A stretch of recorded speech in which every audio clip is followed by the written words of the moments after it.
Bem, pessoal, uma boa notícia do metapneumovírus. A gente vai ver com algumas ressalvas, mas eu achei bastante interessante, né? O governo chinês relatou pela primeira vez uma redução na taxa de infecção do metapneumovírus lá no norte da China, né? Só atualizando, né? Provavelmente todo mundo viu que saiu em todo portal, todo site nacional, internacional, né? New York Times, onde você imaginar saiu a notícia do surto do metapneumovírus da China, né? E logo ligou o alerta do mundo inteiro para uma possível nova pandemia. Por quê? Um vírus que a gente nunca ouviu falar, né, no dia a dia da gente. Apesar de ser um vírus que a gente sabe desde 2001, e ele já era, provavelmente já estava presente antes, a gente identificou em 2001, já tinha se espalhado pelo mundo, mas era uma coisa meio pontual, né? No Brasil teve casos em 2004, mas nunca a gente ouvia falar casos e quantidades ser tão relevante, né?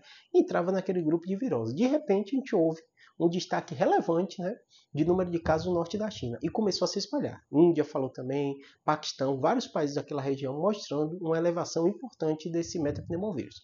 A princípio, a primeira notícia boa é que não teve grande mortalidade ou morbidade, não foi identificada nenhuma mutação mais significativa, né?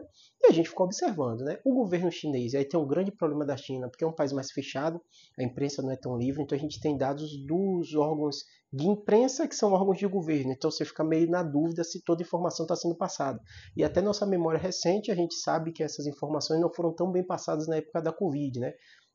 Mas, até então, a OMS também se posicionou, falando que estava atento, mas a princípio não teve grande mudança ou mutação, mas ia ficar atento. A princípio não tinha um risco de pandemia.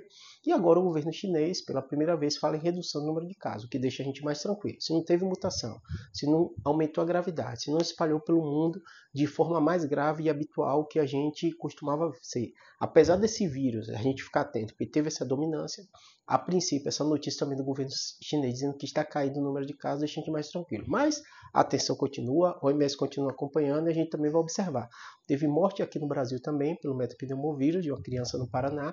Vamos observar se vão acontecer outros casos. É possível que o vírus já esteja circulando aqui no Brasil. E é possível que nas próximas semanas aqui no Brasil a gente ouça falar de casos. Mas só o fato da China estar reduzindo já deixa a gente mais tranquilo essa informação se confirmar. Espero que tenha